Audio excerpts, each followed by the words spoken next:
آج ہم میدان بدر میں کھڑے ہیں۔ یہ وہ عظیم اور تاریخی مقام ہے جہاں تقریباً 1400 سال پہلے حق اور باطل کا وہ معرکہ ہوا جس نے اسلامی تاریخ کا رخ ہمیشہ کے لیے بدل دیا۔ ذرا تصور کیجئے، آج یہاں خاموشی ہے، لیکن 1400 سال پہلے اسی سرزمین پر تلواریں چل رہی تھیں، گھوڑوں کی ٹاپیں سنائی دے رہی تھیں، صحابہ کرام کے نعرہ تکبیر بلند ہو رہے تھے، اور ایک طرف اللہ کے رسول اپنے مٹھی بھر ساتھیوں کے ساتھ موجود تھے، جبکہ دوسری طرف قریش مکہ کا ایک بہت بڑا لشکر کھڑا تھا۔ یہ تھا غزوہ بدر، وہ جنگ جو 17 رمضان المبارک 2 ہجری کو پیش آئی۔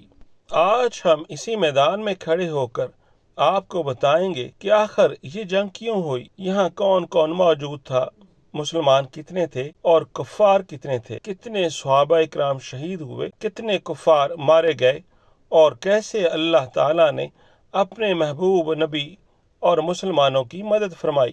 آئیے سب سے پہلے اس جنگ کے محرکات کو سمجھتے ہیں۔ مکہ مکرمہ میں جب رسول خدا نے توحید اور اسلام کی دعوت پیش کی تو قریش نے مسلمانوں پر ظلم و ستم شروع کر دیا۔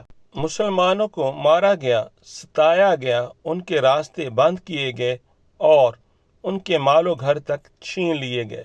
بالآخر مسلمانوں کو اپنا گھر بار چھوڑ کر مدینہ منورہ ہجرت کرنا پڑی۔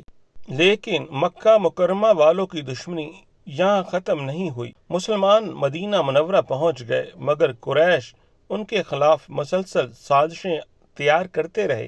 اسی دوران شام سے قریش کا ایک بہت بڑا تجارتی قافلہ مکہ کی طرف واپس آ رہا تھا۔ اس قافلے کی قیادت ابو سفیان کر رہے تھے۔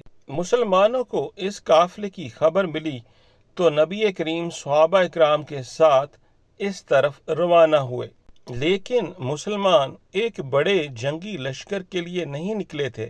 ابو سفیان کو معلوم ہو گیا کہ مسلمان قافلے کی طرف آ رہے ہیں۔ اس نے فوراً قافلے کا راستہ بدل دیا اور اسے مسلمانوں کی پہنچ سے باہر نکال لیا۔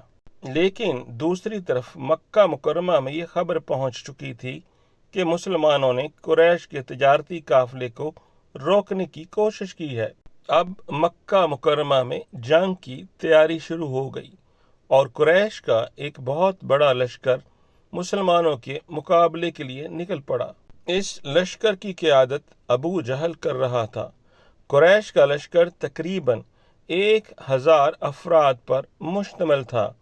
ان کے پاس گھوڑے، اونٹ، ہتھیار اور جنگی سامان تھا، اور دوسری طرف رسول خدا کے ساتھ مسلمانوں کی تعداد چند سو تھی۔ مشہور روایات میں 313 کا عدد بیان کیا جاتا ہے، یعنی تعداد میں کوئی مقابلہ ہی نہیں تھا۔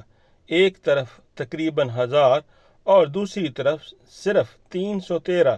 جنگ بدر سے ہمیں یہ سبق ملتا ہے کہ فتح صرف تعداد سے نہیں ہوتی۔ آج جس مقام پر ہم کھڑے ہیں یہ وہی جگہ ہے جہاں مسلمانوں کا لشکر آ کر ٹھہرا۔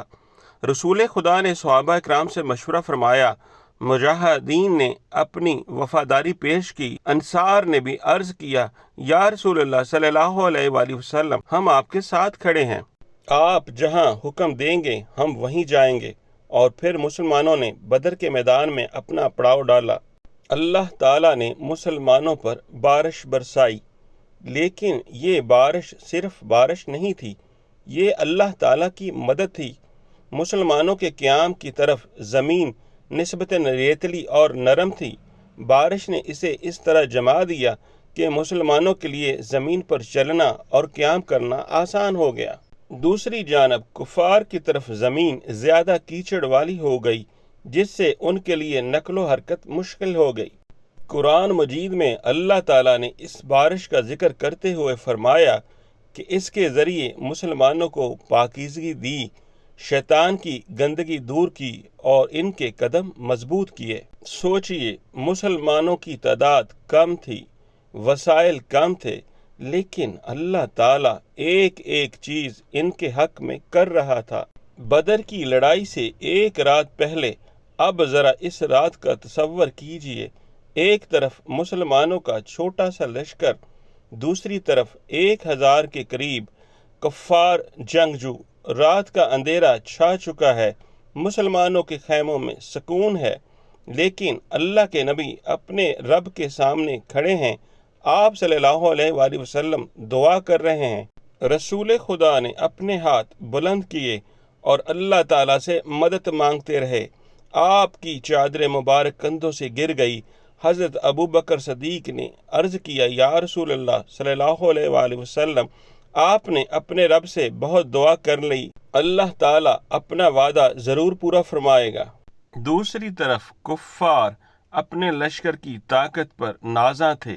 تاریخی روایات میں آتا ہے کہ ان کے لشکر میں بعض لوگ جشن، لہو لب اور شراب نوشی میں مشغول تھے۔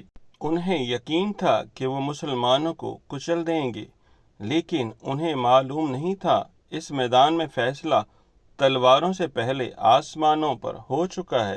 پھر صبح ہوئی، دونوں لشکر آمنے سامنے آ گئے۔ یہ وہ لمحہ تھا جس کا شاید کسی نے تصور بھی نہیں کیا ہوگا۔ مکہ کے بڑے بڑے سردار سامنے تھے اور ان کے مقابلے میں رسول خدا کے جان نثار صحابہ کرام تھے۔ پھر عرب کے دستور کے مطابق ابتدائی مبارزت ہوئی۔ قریش کی طرف سے عتبہ، شیبہ اور ولید نکلے اور مسلمانوں کی طرف سے حضرت حمزہ، حضرت علی، حضرت عبیدہ بن حارث رضی اللہ تعالیٰ عنہ میدان میں اترے۔ تلواریں ٹکرائیں اور پھر جنگ پوری شدت کے ساتھ شروع ہو گئی۔ میدان میں 2 کم عمر انصاری نوجوان موجود تھے جن کے نام حضرت معاذ بن عمرو اور حضرت معاذ بن عفرہ۔ ان دونوں نوجوانوں کی نظر ابو جہل پر پڑی۔ انہوں نے حضرت عبد الرحمن بن عوف سے پوچھا، کیا آپ ابو جہل کو جانتے ہیں؟ انہوں نے فرمایا، ہاں۔ وہ دونوں نوجوان بولے، اگر وہ ہمیں مل گیا تو ہم اسے نہیں چھوڑیں گے۔ دونوں نوجوان فوراً ابو جہل کی طرف لپکے اس پر حملہ کر دیا۔ وہ شدید زخمی ہوا۔ بعد میں حضرت عبداللہ بن مسعود نے اسے زخمی حالت میں پایا۔ وہی ابو جہل جو مکہ مکرمہ میں رسول خدا کی مخالفت کا سب سے بڑا کردار تھا، آج اسی میدان بدر میں بے بس پڑا تھا اور بالآخر اس کا وہیں خاتمہ ہو گیا۔ رسول خدا نے جنگ سے پہلے بعض کفار کے بارے میں ان جگہوں کی طرف اشارہ فرمایا جہاں وہ قتل ہونے والے تھے۔ آپ صلی اللہ علیہ وآلہ وسلم نے فرمایا، فلاں شخص یہاں قتل ہوگا اور فلاں یہاں۔ صحابہ کرام نے بعد میں دیکھا کہ جن جگہوں کی طرف رسول خدا نے اشارہ فرمایا تھا وہ لوگ انہی جگہوں پر قتل ہوئے۔ یہ رسول خدا کی سچی خبر تھی جو اپنی آنکھوں کے سامنے پوری ہوتی ہوئی صحابہ کرام نے دیکھی۔ جنگ ختم ہوئی۔ قریش کا غرور خاک میں مل چکا تھا۔ تقریباً 70 کفار قتل ہوئے اور تقریباً 70 گرفتار ہوئے۔ مسلمانوں کی طرف سے 14 صحابہ کرام شہید ہوئے۔ جنگ کے بعد کافروں کے مقتولین کو بدر کے ایک کنویں میں ڈال دیا گیا۔ کچھ دیر بعد رسول خدا اس مقام پر تشریف لائے۔ آپ نے ان مقتولین کو نام لے کر پکارا اور فرمایا، کیا تم نے اپنے رب کے وعدے کو سچا نہیں پایا؟ صحابہ کرام نے عرض کی، یا رسول اللہ، کیا یہ سنتے ہیں؟ آپ صلی اللہ علیہ وآلہ وسلم نے فرمایا، تم ان سے زیادہ میری بات نہیں سنتے، لیکن یہ جواب دینے کی قدرت نہیں رکھتے۔ کل تک جو لوگ غرور سے میدان میں آئے تھے، آج وہ بدر کے کنویں میں اوندے منہ پڑے ہوئے تھے۔ آج اس عظیم میدان بدر میں نہ وہ تلواریں ہیں، نہ وہ لشکر، نہ وہ گھوڑے، نہ وہ جنگی شور، لیکن اس سرزمین کی تاریخ آج بھی زندہ ہے۔